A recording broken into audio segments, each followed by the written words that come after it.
Signature കണ്ടിട്ട് left hander ആണെന്ന് തോന്നുന്നല്ലോ. അതെ സർ, ലെഫ്റ്റ് ഹാൻഡർ ആണ്. ഞാൻ ശ്രദ്ധിച്ചു. ഇതിന്റെ ഒരു ഫോട്ടോ സെറ്റ് എടുത്ത് വെക്കാൻ പറയും. Yes sir. അന്ന് ആരാ റൂമിൽ സെർവ് ചെയ്തത്? ഞാനാ സർ. നീ ആളെ ശരിക്കും ഓർക്കുന്നുണ്ടോ? ഇല്ല. ഇനി ആളെ കണ്ട തിരിച്ചറിയോ? വേറെ ആരാ അയാളെ കണ്ടത്? എന്താ? അല്ല, ഒന്നുമില്ല. പറയടാ, എന്താ പറഞ്ഞത്? അന്ന് ആ മുറിയിൽ ഒരു തെലുങ്ക് സ്ത്രീയും പിന്നെ വേറൊരാളും. വേറൊരാളും? എന്താണോ ഇത്? തെലുങ്ക് സ്ത്രീയും വേറൊരാളും ഒക്കെ? ഇങ്ങോട്ട് മാറി നിൽക്ക്. ഇങ്ങോട്ട് മാറിക്കോളൂ. അത് സാറ്, ഒരു സ്ത്രീ റൂം മാറി കയറി. മാറി കയറിയോ? മര്യാദക്ക് സത്യം പറഞ്ഞോണം, ഇല്ലെങ്കിൽ എല്ലാത്തിനും ഞാൻ പൊക്കിക്കൊണ്ട് പോകും. അയാൾ മുറി വെക്കേറ്റ് ചെയ്ത് പോയപ്പോൾ ഒരു സ്ത്രീ അതിനകത്തുണ്ടായിരുന്നു. അവരുടെ ഭർത്താവ് പുറത്ത്, തെലുങ്ക് തന്നെ. ഭാര്യ റൂം അറിയാതെ മാറി കയറുകയാണെന്ന് പറഞ്ഞു. പോലീസിൽ ഏൽപ്പിക്കുമെന്ന് പറഞ്ഞപ്പോ കൈയും കാലും പിടിച്ചു കരഞ്ഞു. എന്നിട്ട് പോലീസിൽ ഏൽപ്പിച്ചോ? ഇല്ല സർ. എന്തുകൊണ്ട് ഏൽപ്പിച്ചില്ല? ഈ ഹോട്ടൽ തുടങ്ങിയിട്ട് കുറച്ച് ദിവസമേ ആയുള്ളൂ. ബിസിനസ് ഒക്കെ ആയി വരുന്നതേ ഉള്ളൂ. ഇവിടെ ഒന്നും ഒരു കള്ളനെ പിടിച്ചു എന്ന് പറഞ്ഞാൽ അത് ഞങ്ങളുടെ ബിസിനസിനെ റെപ്യൂട്ടേഷനെ ബാധിക്കും. കൂടാതെ ഞങ്ങൾ അവരെ പരിശോധിച്ചു സാർ. അവരുടെ സ്വന്തം സാധനങ്ങളല്ലാതെ മറ്റൊന്നും കണ്ടില്ല. ആ മുറിയോടെ കാണിച്ചു തരാം സാർ. ആരോടെ വെച്ചിട്ടാണ് നീ പറഞ്ഞത്? ഞാൻ കാണിച്ചു തരാം സാർ. നടക്ക്. Yes sir. ഇരിക്കൂ സാർ. ഇതുവരെയുള്ള എന്റെ ഒബ്സർവേഷനും തെളിവുകളും ഞാൻ നോട്ട് ചെയ്തിട്ടുണ്ട്. Shall I read it? Yes. June 29 Keraladesham party അവരുടെ നിയമസഭാ കക്ഷി നേതാവായി KGR തെരഞ്ഞെടുക്കുന്നു. കഴുത്തൂട്ടം വാസുദേവൻപിള്ള നേതാവായി തെരഞ്ഞെടുക്കപ്പെടും എന്നായിരുന്നു കരുതിയിരുന്നത്. ജൂൺ 30 KGR മുഖ്യമന്ത്രിയായി സത്യപ്രതിജ്ഞ ചെയ്യുന്നു. എരിഞ്ഞോളി അബൂബക്കർ, കഴുത്തുമുട്ടം വാസുദേവൻപിള്ള, മത്തായി തോമസ് പാപ്പച്ചൻ എന്നീ ഭരണകക്ഷി MLA-മാർ സത്യപ്രതിജ്ഞാ ചടങ്ങിൽ പങ്കെടുക്കുന്നില്ല. വിശ്വ അന്ന് രാത്രി കഴുത്തുമുട്ടത്തിന്റെ വീട്ടിൽ വെച്ച് അവരെ കാണുന്നു. പാപ്പച്ചൻ വിശ്വത്തെ സമാധാനിപ്പിച്ച് അയക്കുന്നു. തുടർന്ന് അയാൾ പാർട്ടി പ്രസിഡന്റ് കൈമളിനെ കാണുന്നു. അയാളുടെ താല്പര്യങ്ങൾ സംരക്ഷിച്ചുകൊള്ളാമെന്ന് കൈമൾ അയാൾക്ക് ഉറപ്പു കൊടുക്കുന്നു. ജൂലൈ 5 കേരളദേശം പാർട്ടി എക്സിക്യൂട്ടീവിൽ തീരുമാനിച്ച മറ്റുള്ള 5 മന്ത്രിമാരുടെ പേരുകളിൽ പാപ്പച്ചന്റെയോ അബൂബക്കറുടെയോ അവരുടെ ലോബിയിൽപ്പെട്ട ആരുടെയും പേരുകൾ ഉണ്ടായിരുന്നില്ല. ഒരു ആശ്വാസത്തിനു വേണ്ടി കഴുത്തുമുട്ടത്തിനെ സ്പോർട്സ് മന്ത്രിയാക്കാമെന്ന് പറയുന്നു. അയാൾ അത് നിരസിക്കുന്നു. KGRന്റെ പെരുമാറ്റത്തിലും ഭാവത്തിലും അയാൾ ഭരണത്തിന്റെ നിയന്ത്രണം സ്വയം ഏറ്റെടുത്തതായി അവർക്ക് തോന്നി. മദ്യനയത്തിന്റെ കാര്യത്തിൽ വിശ്വത്തിനോ അയാളുടെ ആളുകൾക്കോ ഗവൺമെന്റിന്റെ ഭാഗത്തുനിന്ന് അനുകൂലമായ ഒരു തീരുമാനങ്ങളും ഉണ്ടാവില്ല എന്നയാൾ പറയുന്നു. കൂടാതെ പ്രൈവറ്റ് ഡിസ്റ്റിലറീസിന്റെ പ്രവർത്തനങ്ങളെക്കുറിച്ച് നിയമസഭാ കമ്മിറ്റിയെ കൊണ്ട് അന്വേഷിപ്പിക്കാനും തീരുമാനിക്കുന്നു. 1.5 കോടി രൂപയോളം ഇലക്ഷന് മുടക്കിയ വിശ്വത്തിന് കിട്ടിയ ആദ്യത്തെ shock. July 9 party president Kaimal CM-നെ ഓഫീസിൽ വെച്ച് കാണുന്നു. മദ്യനയത്തിന്റെ തീരുമാനം പുനഃപരിശോധിക്കണമെന്ന് CM-നോട് കൈമൾ നിർബന്ധിക്കുന്നു. സാധ്യമല്ലെന്ന് CM തീർത്തു പറയുന്നു. തുടർന്ന് ഗസ്റ്റ് ഹൌസിൽ വെച്ചവർ യോഗം ചേരുന്നു. KGR-നെതിരെ രാഷ്ട്രീയ നീക്കങ്ങളോട് പ്രയോജനമില്ലെന്ന തീരുമാനത്തിലെത്തുന്നു. 2 ദിവസത്തിനകം തന്റെ തീരുമാനം അറിയിക്കാമെന്ന് പറഞ്ഞ് വിശ്വം പിരിയുന്നു. ജൂലൈ 25 മദ്രാസ് വിശ്വം അയാളുടെ സുഹൃത്തായ മുനിയാണ്ടിത്തേവർ എന്ന ബിസിനസ്സുകാരനെ കാണുന്നു. അയാളുടെ വീട്ടിൽ വെച്ച് KGR-നെ അസാസിനേറ്റ് ചെയ്യാൻ പ്ലാൻ ഇടുന്നു.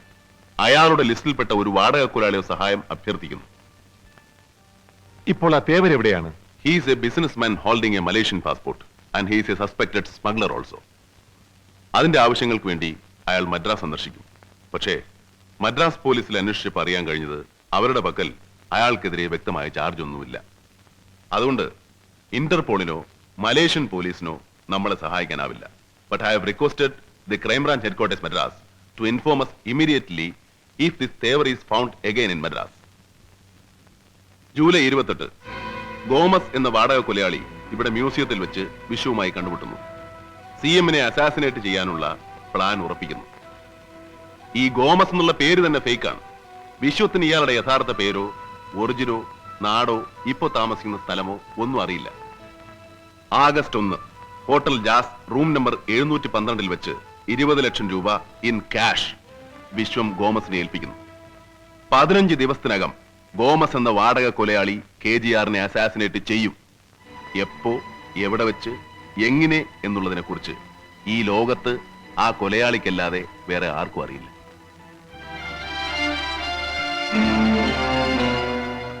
പിന്നെ എന്ത് സംഭവിച്ചു എന്നുള്ളത് സാറിന് അറിയാം.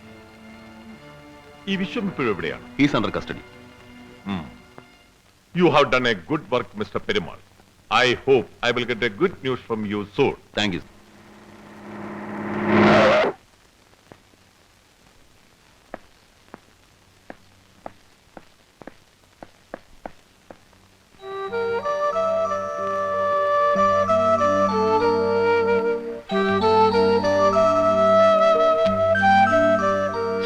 ഇവരിതൊക്കെ പല ഹോട്ടലിൽ നിന്നായി മോഷ്ടിച്ചതാ. ഇവരുടെ ഫോർമാലിറ്റീസ് ഒക്കെ കഴിഞ്ഞില്ലേ? Yes sir. ഞാനൊരു കൊണ്ടുപോയിക്കോട്ടെ? ശരി സർ. അടോ നടക്കടാ. എവിടേക്കാ ഞങ്ങളെ പോടാ. കൊണ്ടുപോണേ? സാർ എന്തിനാ ഉപദ്രവിക്കുന്നത്? മര്യാദക്ക് പറഞ്ഞാ പോരെ? നടക്കുമോളെ.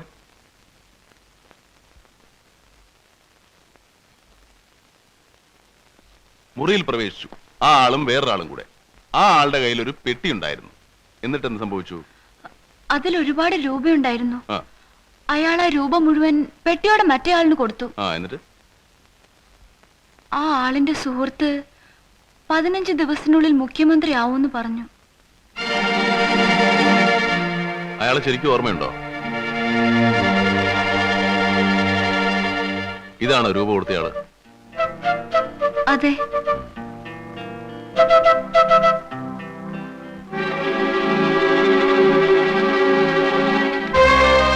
ഇതിലേതുപോലെ ഇരിക്കും അയാളുടെ കണ്ണുകൾ?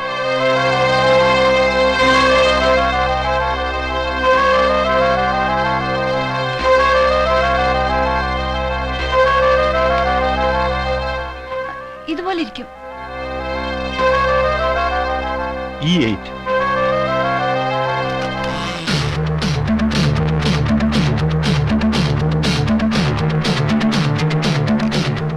മൂക്കോ?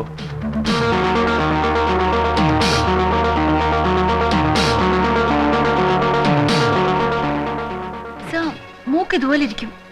എത്ര? N3.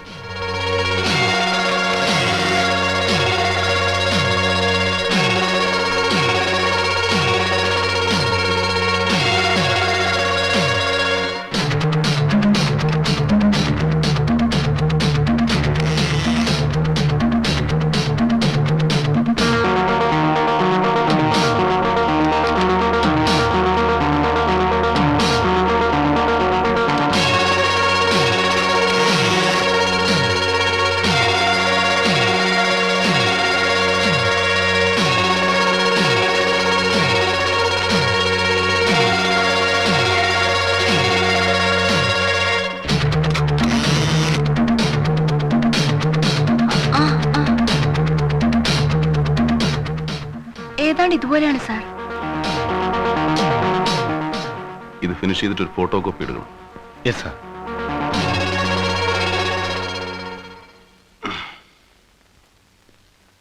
സാർ, അയാൾ ഒരു പ്രത്യേക രീതിയിലാണ് സിഗരറ്റ് വലിക്കുന്നത്. ഇങ്ങനെ ഒന്ന് കാണിച്ച്.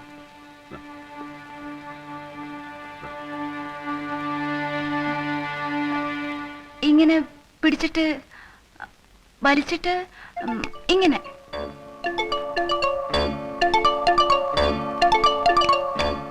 ആ, അത് തന്നെ, അങ്ങനെ തന്നെ.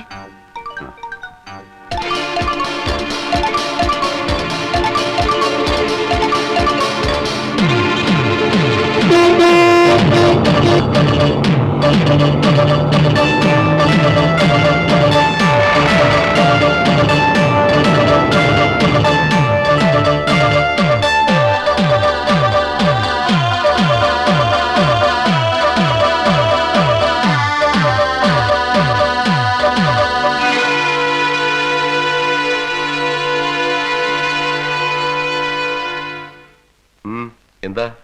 CM ഉണ്ടോ? ഉണ്ടല്ലോ. കാണണോ? ഇതൊന്ന് ഫില്ലപ്പ് ചെയ്താ. വേണ്ട, ചില വിവരങ്ങളൊക്കെ അറിഞ്ഞാൽ മതി. എന്താ അറിയേണ്ടത്?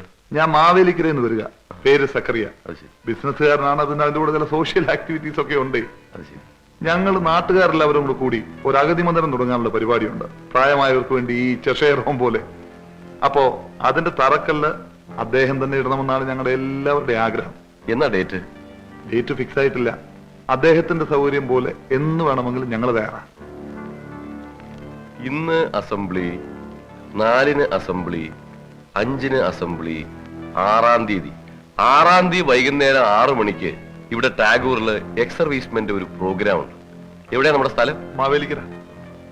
അന്ന് വൈകുന്നേരം 8 മണിക്ക് കായംകുളത്തൊരു പബ്ലിക് മീറ്റിംഗ് ഉണ്ട്. അന്നും നടക്കില്ല. 7-ാം തീയതി. 7-ാം തീയതി ആണെങ്കിൽ നോ പ്രോബ്ലം. അത് മതി. പിന്നെ നിങ്ങൾ നേരിട്ട് CM-നെ കണ്ട് പ്രോഗ്രാം ഫിക്സ് ചെയ്യണം. ഓ ശരി. എന്റെ 2-3 സുഹൃത്തുക്കൾ ഹോട്ടലിലുണ്ട്. ഞാൻ അവരുമായി വൈകിട്ട് വന്നിട്ട് അദ്ദേഹത്തെ കണ്ടോളാം. നിങ്ങൾ നിർബന്ധിച്ചാൽ അദ്ദേഹം സമ്മതിക്കില്ലേ ഈ വീടൊന്ന് മാറാൻ? സമ്മതിക്കില്ല സാർ. അന്നൊരിക്കൽ ഞാനൊരു ഗവൺമെന്റ് ബംഗ്ലാവ് പോയി കണ്ടു. അതിന് എന്നെ ചേട്ടൻ എന്നെ ഒരുപാട് വഴക്ക് പറഞ്ഞു. എന്തു ചെയ്യാ? ഇങ്ങനെ നിർബന്ധം പിടിച്ചാൽ എന്താ ചെയ്യ? എന്താ സാർ, വല്ല പ്രശ്നമുണ്ടോ? ഏയ്, പ്രശ്നമൊന്നുമില്ല. പേപ്പറിൽ വായിക്കാറില്ലേ ഡൽഹിയിലും മറ്റും നടക്കുന്ന സംഭവങ്ങളെ കുറിച്ച്? എല്ലായിടത്തും തീവ്രവാദികളുള്ള സമയമാണ്. അവരെപ്പോഴും എവിടെ എങ്ങനെ സ്ട്രൈക്ക് ചെയ്യും എന്നൊന്നും പറയാൻ പറ്റില്ല. അതുകൊണ്ട് സെൻട്രൽ ഗവൺമെന്റ് ഓർഡർ ഉണ്ട്, വിഐപിസിനൊക്കെ പ്രത്യേക സെക്യൂരിറ്റി കൊടുക്കണമെന്ന്.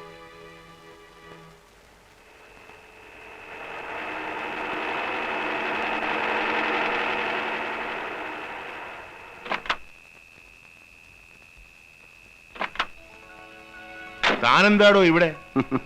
വരാതെ പറ്റുമോ? ഞങ്ങൾക്ക് തലവേദന ഉണ്ടാക്കി വെച്ചിരിക്കുകയല്ലേ. തലവേദനയോ? ആ, നിങ്ങൾ ഈ വീട് മാറില്ല, ഇവിടെ തന്നെ താമസിക്കുമെന്ന് ശടിച്ചാൽ എന്ത് ചെയ്യും? ഓ, അത് ശരി. സെക്യൂരിറ്റി പ്രശ്നം. അതിന് രണ്ടുപേരോടെ ഉണ്ടല്ലോ രാവും പകലും ഡ്യൂട്ടിക്ക്.